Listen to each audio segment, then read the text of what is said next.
Hello बच्चों, मैं स्मिता बिजलवान स्वागत करती हूँ आपका आईसीटी वर्चुअल क्लासरूम में।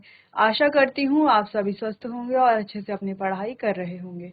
बच्चों, आज हम पढ़ने जा रहे हैं क्लास 10th साइंस का chapter metals and non metals.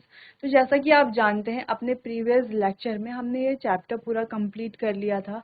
इसके सारे टॉपिक्स हमने कवर कर लिए थे। क्योंकि ये चैप्टर बहुत ही बड़ा है, तो हम इसके क्वेश्चन आंसर्स करने से पहले हम एक बार इस चैप्टर को फिर से रिवाइज कर लेंगे, एक क्विक रिवीजन हम कर लेंगे। ठीक है, तो आज हम इस पूरे चैप्टर को रिवाइज करेंगे, जो भी हमने इंपॉर्टेंट टॉपिक्स पढ़े हैं। चलिए, तो स्टार्ट करते हैं मेटल्स और नॉन मेटल्स से, कि मेटल्स क्या होते हैं और नॉन मेटल्स क्या होते हैं। जैसे कि आप इमेज में देख पा रहे हो, तो आप अच्छे से डिफरेंशिएट कर पाओगे कि मेटल्स क्या है, नॉन मेटल्स क्या है, देख करके। ठीक, तो सबसे पहले ये आपको दिख रहे हैं मेटल। ठीक, जहां पर हमें गोल्ड दिख रहा है, कॉपर दिख रहा है, आयरन, निकल, सिल्वर। तो ये सारे हमें मेटल्स दिख रहे हैं और आपने इनके नाम भी सुने होंगे अलग अलग। जैसे हम कहते हैं ना, गोल्ड यानी कि सोना, कॉपर तांबा, ठीक है, आयरन यानी कि लोहा, सिल्वर यानी कि चांदी। ऐसे हमारे ये मेटल्स हैं, और भी हमारे पास डिफरेंट डिफरेंट मेटल्स होते हैं। अब बात करते हैं मेटल की प्रॉपर्टीज की, कि मेटल की प्रॉपर्टीज क्या क्या होती है। तो देखने में हमें पता चल तो रहा है थोड़ा बहुत प्रॉपर्टीज की। एक तो मेटल्स में क्या हो रही होगी, शाइन है। ठीक है, दूसरी चीज क्या देख करके पता चल रही है कि मेटल्स क्या होंगे। अच्छा, पहली चीज क्या पता चल रही है कि मेटल्स में क्या होगी, एक शाइन है। ठीक है, दूसरी चीज क्या पता चल रही है कि मेटल्स कैसे लग रहे हैं, यहाँ पर हमें हार्ड लग रहे हैं। ठीक है, देखने में कैसे लग रहे हैं, हार्ड लग रहे हैं, जो कि होते भी हैं। ठीक, वहीं अगर हम नॉन मेटल्स को देखें तो कई सारे नॉन मेटल्स, जैसे oxygen, carbon, silicon, boron, diamond, ये सारे ही क्या है, हमारे नॉन मेटल्स है। अच्छा, अगर हम इनकी प्रॉपर्टीज की बात करें, इनके गुणों की बात करें, तो इनके जो गुण है बच्चों, वो मेटल्स के गुणों से भिन्न होते हैं। ठीक है, लेकिन कुछ गुण ऐसे हैं जो मेटल्स के भी होंगे और नॉन मेटल्स के भी होंगे। और मेटल्स के केस में भी ऐसे ही होगा कि कुछ गुण ऐसे होंगे जो नॉन मेटल से आए होंगे। ठीक है, तो वो क्या होंगे उन्हें हम आगे देख लेते हैं। चलिए, तो सबसे पहले हम बात करते हैं मेटेलिक लस्टर की। मेटल्स क्या होते हैं, लस्टरस होते हैं। लस्टरस यानी कि उनमें एक शाइन होती है, यानी कि हम कहते हैं कि एक चमक होती है। ठीक है, जैसे हम आयरन को, कॉपर, एल्यूमिनियम की बात करें, तो इनमें क्या होती है बच्चों, शाइन होती है। ठीक, बात करते हैं हार्डनेस की। मेटल्स क्या होते हैं, जनरली हार्ड होते हैं, और हार्ड तो होते हैं, लेकिन बच्चों कुछ मेटल ऐसे होते हैं जो हार्ड नहीं होते। जैसे कि हमें यहाँ पर ये दिख रहा है, तो ये कोई आलू प्याज है, कोई सब्जी नहीं कट रही, ये हमारा मेटल है। कौन सा मेटल है, सोडियम मेटल है, Na। ठीक है, अच्छा, सोडियम मेटल का सिंबल Na होता है। ये हम अपने प्रीवियस चैप्टर्स में हमने पढ़ा है। ऐसा क्यों होता है, इसका सिंबल Na क्यों होता है, क्योंकि इसका जो है लैटिन नेम होता है नेट्रियम। ठीक है, लैटिन नेम नेट्रियम, इसलिए सिंबल है Na। ठीक है, नाम है इसका सोडियम। सिंपल। तो सोडियम हमारा एक ऐसा मेटल है जो कि क्या है, काफी सॉफ्ट है। जनरली मेटल्स की प्रॉपर्टी क्या होती है कि मेटल्स क्या होते हैं, हार्ड होते हैं। लेकिन बच्चों, सोडियम एक ऐसा मेटल है जो कैसा है, सॉफ्ट है। इतना सॉफ्ट है कि इसको आराम से, जैसे सब्जियों को काटा जाता है चाकू से, वैसे ही इसे चाकू से हम काट सकते हैं। तो ये एक एक्सेप्शनल यानी कि अपवाद है। तो जो ये हार्डनेस है, जो ये कठोरता है, ये मेटल टू मेटल वेरी करती है। यानी कि कुछ मेटल हो सकते हैं हार्ड हो, कुछ मेटल हो सकते हैं हार्ड ना हो। ठीक है, तो ये डिपेंड करता है अलग अलग मेटल्स पर। ठीक, चलिए, दो प्रॉपर्टीज हमने पढ़ ली कि मेटल्स क्या होते हैं, लस्टरस होते हैं, और मेटल कैसे होते हैं, हार्ड होते हैं। लेकिन कुछ मेटल ऐसे होते हैं जो इतने ज्यादा हार्ड नहीं होते। ठीक है, जैसे कि सोडियम। नेक्स्ट प्रॉपर्टी की बात करते हैं, मैलिएबिलिटी। मैलिएबिलिटी यानी कि जैसे कि हमें इस इमेज में दिख रहा है Au, यानी कि गोल्ड। Au का सॉरी, गोल्ड का सिंबल होता है Au। ठीक है, बच्चे कंफ्यूज काफी रहते हैं। Au, जैसे सिल्वर की बात करें तो सिल्वर का सिंबल होता है बच्चों Ag। ठीक, तो मेटल्स क्या है, मैलिएबल है। मैलिएबल यानी कि इन्हें पीट करके थिन शीट्स में कन्वर्ट किया जा सकता है। जैसे कि हम यहाँ पर गोल्ड की पतली शीट्स देख रहे हैं, तो इन्हें क्या किया जा सकता है, थिन शीट में कन्वर्ट किया जा सकता है। ठीक, चलिए बात करते हैं डक्टाइलिटी की। मेटल्स जो है वो डक्टाइल भी होते हैं। डक्टाइल यानी कि बच्चों मेटल्स को जो है बीट करके, बीट करना यानी कि पीटना, ठीक है, किसी हथौड़े की मदद से। जैसे हम यहाँ पर देख पा रहे हैं, देखो ये है मेटल हमारा, ठीक, इसको हथौड़े की मदद से पीट करके हमने इस तरीके से चपटा बना दिया, है ना। तो वैसे ही हम कह रहे हैं कि मेटल क्या है, मैलिएबल तो है कि उन्हें थिन शीट्स में बनाया जा सकता है किसी मेटल की। जैसे हम कहें कि गोल्ड की हमारे पास एक छोटी सी ईंट है, ईंट ब्रिक, ठीक है, गोल्ड की छोटी सी ईंट है, तो उसे बीट करके हम इस तरीके से उसकी थिन शीट्स बना सकते हैं।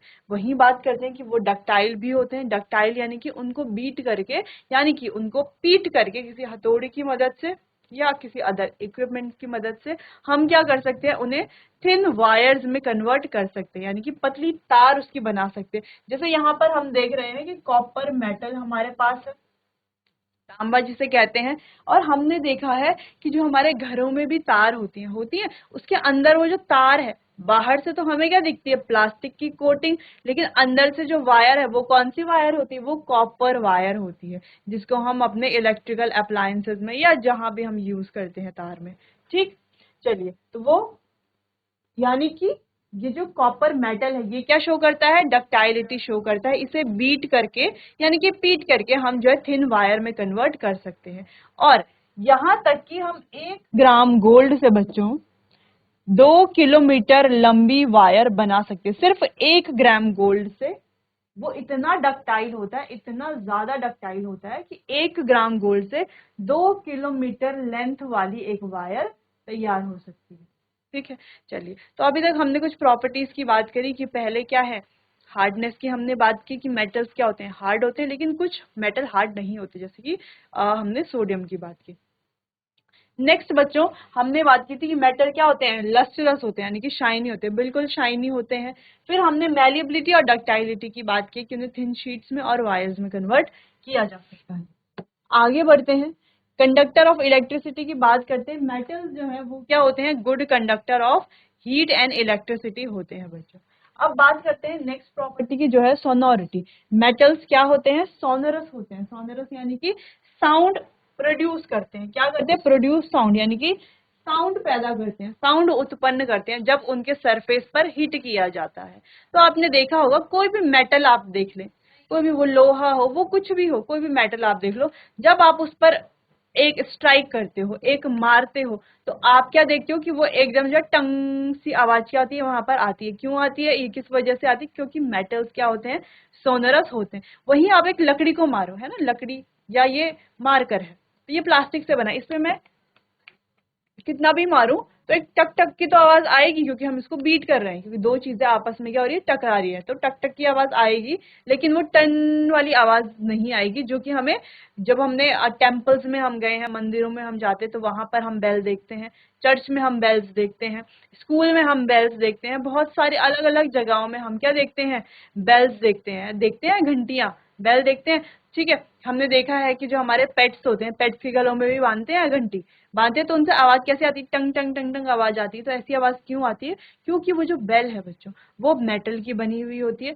इसीलिए वो क्या करती है, साउंड प्रोड्यूस करती है और एक स्ट्राइकिंग साउंड हमें सुनने को मिलता है, ठीक है। दूसरी बात देखो, प्लास्टिक भी तो क्या है, एक मटेरियल है, मेटल तो नहीं है लेकिन मटेरियल है। प्लास्टिक की बेल्स भी बनाई जा सकती है, बिल्कुल बनाई जा सकती है, तो क्या वो भी आवाज देंगे ऐसे, नहीं, क्योंकि वो प्लास्टिक से बनी है। सिर्फ मेटल वाली बेल्स ही क्या कर सकती हैं, ऐसे साउंड प्रोड्यूस कर सकती हैं, ठीक है। वैसे तो बेल किसी भी चीज की बना लो, हल्का फुल्का साउंड तो आएगा, लेकिन वो साउंड नहीं आएगा जो इस बेल से आता है, ठीक। चल, सोनरस होते हैं मेटल्स, यानी कि साउंड प्रोड्यूस करते हैं, इसीलिए उन्हें बेल्स बनाने के लिए, ठीक है, या साउंड वाली कोई चीज अगर हमें बनानी है तो उसके लिए उसका उपयोग किया जाता है। अब बात कर लेते हैं नॉन मेटल्स की। अब नॉन मेटल्स क्या है, बहुत कम है मेटल्स के मुकाबले, क्योंकि मेटल्स, अगर हम पीरियोडिक टेबल देखते हैं बच्चों, आप हायर क्लासेस में जाएंगे तो वहां पर आप पीरियोडिक टेबल देखेंगे, पीरियोडिक टेबल के बारे में पढ़ेंगे। तो पीरियोडिक टेबल में आप क्या देखेंगे, कुछ हमारे एल्केलाइन मेटल्स हैं, कुछ एल्केलाइन अर्थ मेटल्स हैं, कुछ ट्रांजिशन मेटल्स हैं, ठीक। फिर नॉन मेटल्स आप देखोगे कि बहुत कम है नॉन मेटल्स, ठीक है, बहुत कम। जैसे कि हमारा carbon, nitrogen, sulphur, iodine, hydrogen, oxygen, ये सारे ही क्या है बच्चों, सारे ही नॉन मेटल। इनमें से कुछ क्या है, सॉलिड्स हैं और कुछ गैसियस फॉर्म में है। ज्यादातर आपको सॉलिड या गैसियस फॉर्म में देखने को मिलेंगे, ठीक है, जैसे ऑक्सीजन गैसियस फॉर्म है, क्लोरीन, ठीक है, और सल्फर जैसे कि सॉलिड है, ठीक है। चलो, सल्फर तो हमारी गैस है, खैर चलिए। तो और भी आप सॉलिड जैसे कि कार्बन सॉलिड है, ठीक है, तो ऐसे आप सॉलिड और गैसेस में हमारे एलिमेंट्स, कौन से एलिमेंट्स, जो हमारे नॉन मेटल्स हैं, अधातु हैं, वो हमें देखने को मिलते हैं। और जैसे कुछ जो है वो लिक्विड स्टेट में, जैसे कि हम ब्रोमीन की बात करें, हमें एग्जांपल दिख रहा है, ब्रोमीन की बात करते हैं तो वो लिक्विड फॉर्म में बच्चों होता है, ठीक। चलिए, तो नॉन मेटल्स की भी कुछ प्रॉपर्टीज हैं, जैसे कि वो नॉन मेटल जो है वो हार्ड नहीं होते, कुछ नॉन मेटल्स को छोड़ के। जैसे कार्बन की बात करते हैं, कार्बन हमने देखा है, तो कार्बन क्या होता है बच्चों, हार्ड होता है, अगर हम कार्बन की बात करें। वहीं अगर हम ग्रेफाइट की बात करें, तो ग्रेफाइट भी क्या है, कार्बन का ही एक एलोट्रॉप है, इसीलिए ग्रेफाइट भी हार्ड है, ठीक। तो ग्रेफाइट भी क्या है, हार्ड है। लेकिन जब बात आती है मैलेबिलिटी, डक्टाइलिटी, कंडक्टिविटी ऑफ इलेक्ट्रिसिटी और सोनोरिटी की, तो वहां पर कोई भी ये प्रॉपर्टी, कोई भी non metal malleability, ductility, conduct electricity, sonority को नहीं शो करता, ठीक है। ग्रेफाइट को छोड़ के, ग्रेफाइट जो है वो इलेक्ट्रिसिटी कंडक्ट करवाता है। तो इसको हम जब फ्यूल सेल्स आप हायर क्लासेस में पढ़ेंगे तो वहां पर आप देखेंगे ग्रेफाइट का एक रोल होता है, ठीक है। ग्रेफाइट हम वहां पर यूज करते हैं सेल्स में, सेल, ठीक, बनाने के लिए। चलिए, तो वो तो हायर क्लासेस की बातें हैं। फिलहाल आपने यहाँ पर मेटल्स और नॉन मेटल्स के फिजिकल प्रॉपर्टीज के बारे में जान लिया। तो हमने अभी तक क्या क्या पढ़ा कि मेटल्स की प्रॉपर्टीज क्या क्या हैं, कि वो कैसे होते हैं, लस्ट्रस होते हैं, फिजिकल प्रॉपर्टीज की हम बात कर रहे हैं, लस्ट्रस होते हैं, हार्ड होते हैं, डक्टाइल होते हैं, मेलेबल होते हैं, conductor of electricity, good conductor of electricity होते हैं, 5 प्रॉपर्टी। और छठवीं कि वो कैसे होते हैं, सोनरस होते हैं, सोनोरिटी के बारे में हमने पढ़ा। वहीं नॉन मेटल्स के बारे में हमने पढ़ा कि ये क्या है, बहुत कम संख्या में होते हैं, ज्यादा सॉलिड और गैसेस हमें देखने को मिलते हैं, कुछ एक्सेप्शनल केसेस में ये लिक्विड होते हैं, जैसे कि ब्रोमीन का केस हम ले लें। बाकी ना तो ये मैलिएबल होते हैं, ना डक्टाइल होते हैं, ठीक है, ना ही सोनरस होते हैं, ना ही इलेक्ट्रिसिटी कंडक्ट कराते हैं ग्रेफाइट को छोड़ के, ना ही ये हार्ड होते हैं, कार्बन या ग्रेफाइट जो कार्बन के एलोट्रॉप्स हैं उनको छोड़ करके, ठीक। अब बात करते हैं कुछ फिजिकल प्रॉपर्टीज की जो थोड़ा सा एक्सेप्शनल भी है, ठीक। चलिए, जैसे कि मेटल एक्सेप्ट मर्क्यूरी। अच्छा, अगर हम मेटल की बात करें तो हमने ऐसे पढ़ा है कि जनरली मेटल क्या है, सॉफ्ट, सॉरी, हार्ड होते हैं, ठीक है, मेटल्स क्या है, हार्ड होते हैं। लेकिन कुछ मेटल जैसे कि सोडियम जैसे मेटल, वो कैसे होते हैं, सॉफ्ट होते हैं। लेकिन सॉफ्ट होते हैं, लेकिन है कौन सी अवस्था में, है तो अभी भी ये सॉलिड अवस्था में, यानी कि ठोस अवस्था में ही। लेकिन बच्चों, एक मेटल हमारा ऐसा होता है जो है मर्क्यूरी, जो कैसा होता है, जो होता है बच्चों रूम टेम्परेचर पर लिक्विड।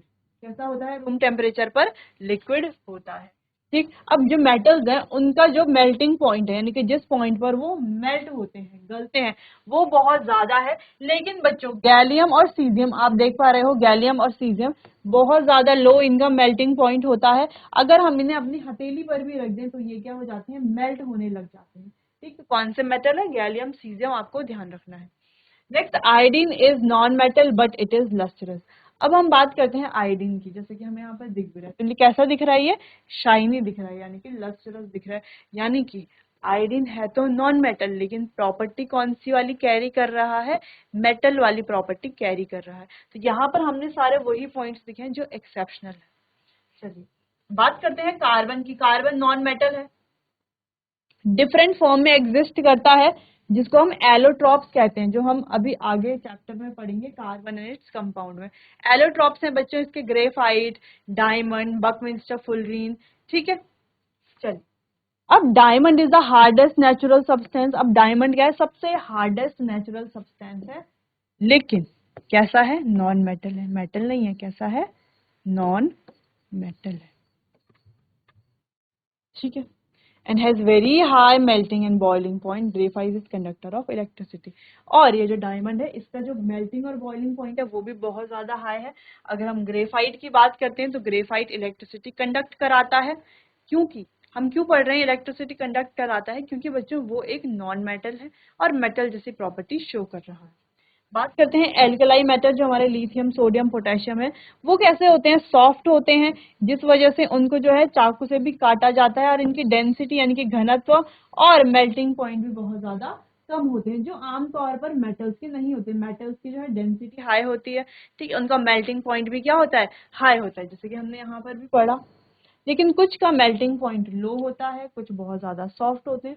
तो ये सारे केसेस हमने यहाँ पर पढ़ लिए बच्चों। ये वाला जो पार्ट है, जो हमने पहले भी पढ़ लिया था, तो ये वाला पार्ट बहुत इंपॉर्टेंट है।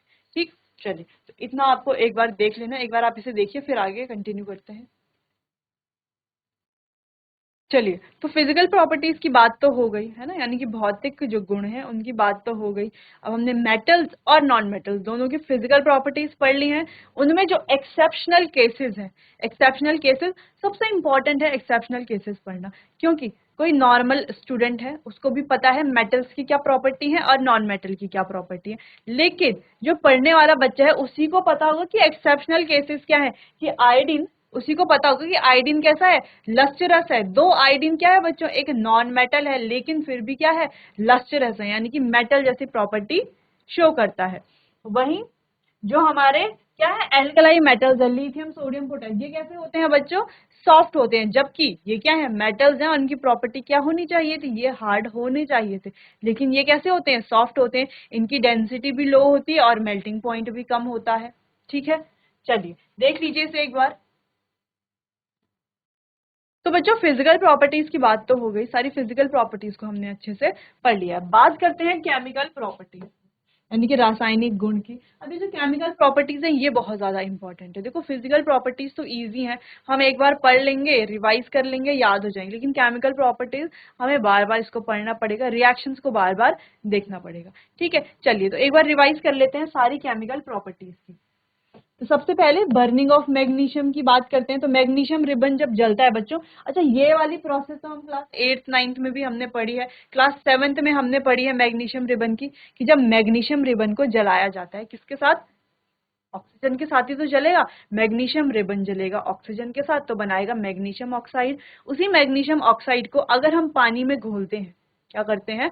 पानी में घोलते हैं। मैग्नीशियम क्या है? मेटल है बच्चों, ठीक है। मैग्नीशियम को, उसी मैग्नीशियम ऑक्साइड को, वो जो राख बनी है हमारे पास, उसको हम पानी में घोलते हैं तो मैग्नीशियम हाइड्रोक्साइड बनता है, जो कि बेसिक नेचर का होता है। ठीक है, तो ये तो मैग्नीशियम की बात हो गई। तो ये हम मेटल की बात हो गई। अब यहाँ पर सल्फर पाउडर यानी कि नॉन मेटल की बात करेंगे। मेटल की बात हमने कर ली है कि मैग्नीशियम जब जलता है, ऑक्सीजन की प्रेजेंस में मैग्नीशियम ऑक्साइड बनाता है।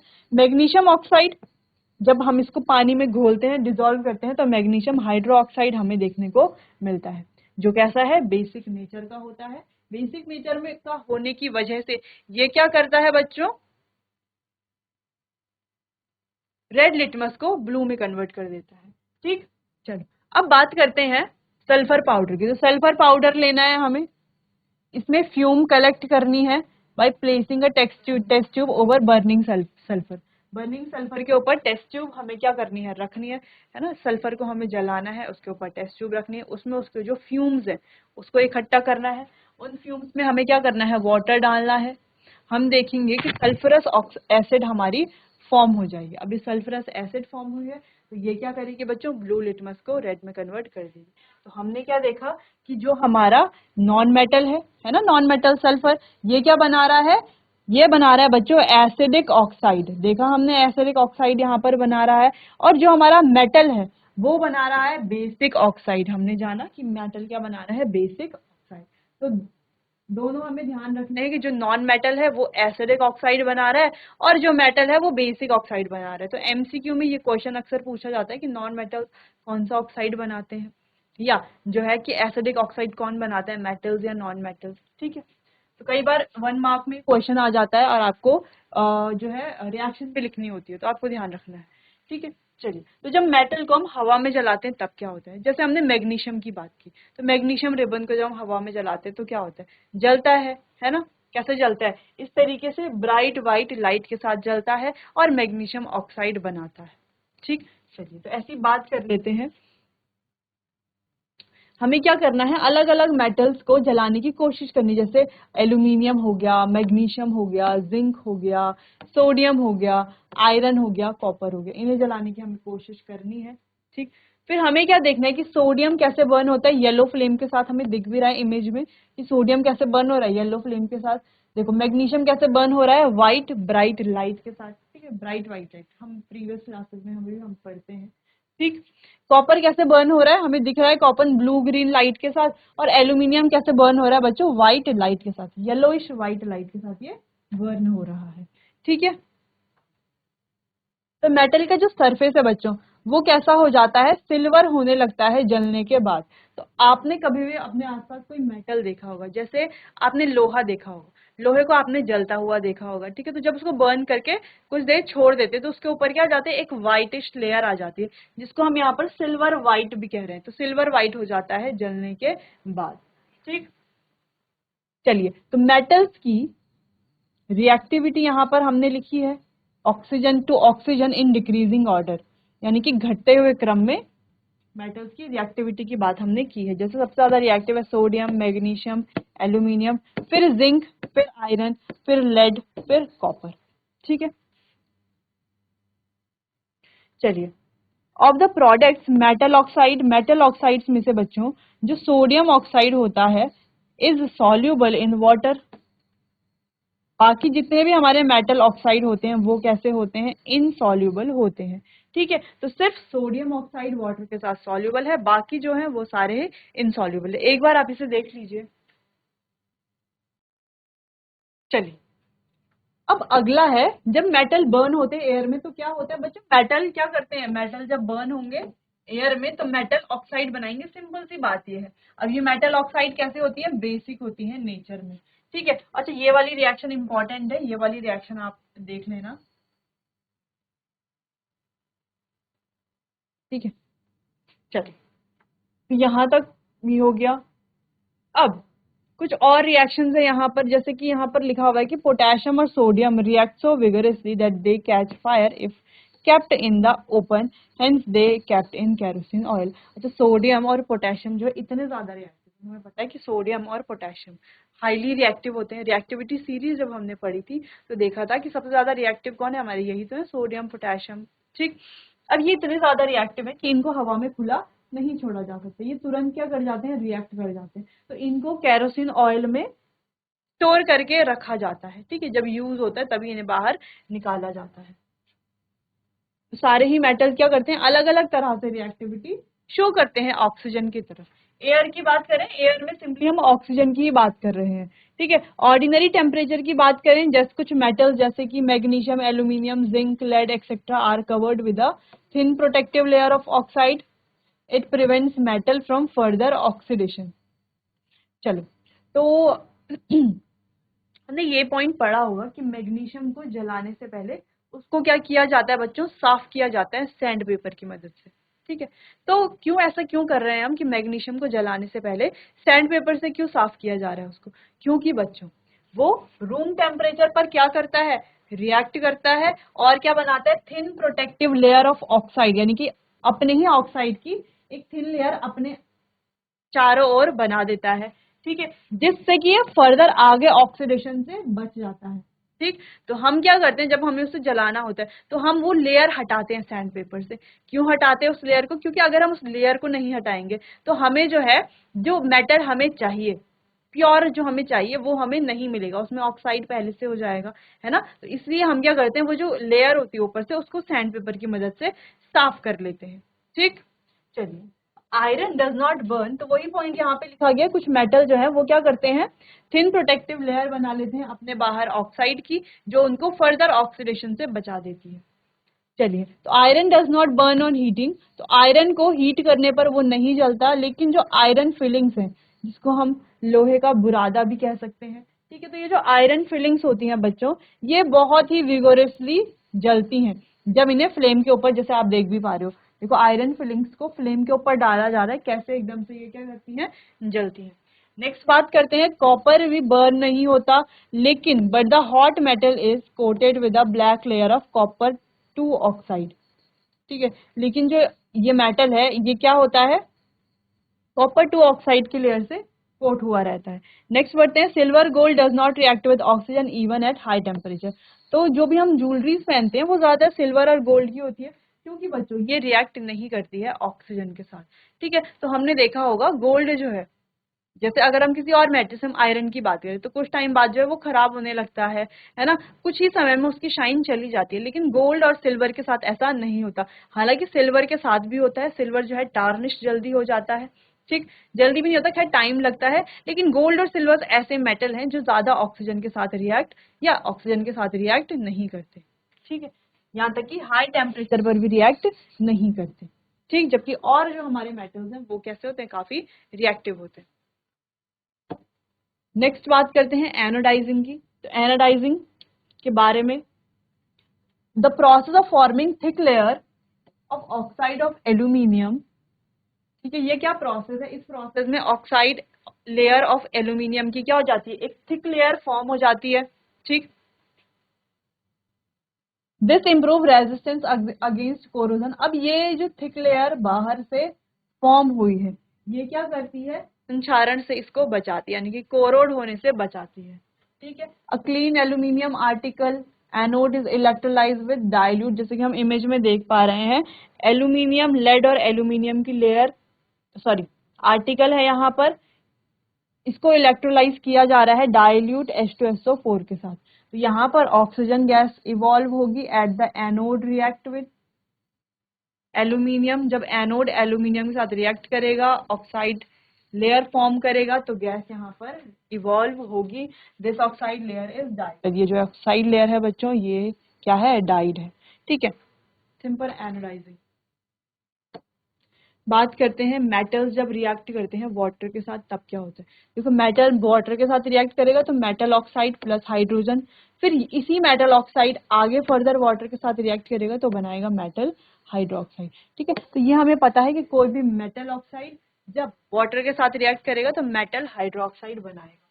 ठीक है, तो कुछ मेटल जैसे कि सोडियम पोटेशियम की बात करें, ये कोल्ड वाटर के साथ रिएक्ट करते हैं। ये रिएक्शन कैसे हो जाती है बच्चों, एक्सोथर्मिक। एक्सोथर्मिक यानी कि हीट रिलीज होती है, एंडोथर्मिक यानी कि हीट अब्सॉर्ब होती है। दो तरह की रिएक्शंस होती हैं, आपने बायो में पढ़ा होगा, एक्सोथर्मिक रिएक्शन, एंडोथर्मिक रिएक्शन।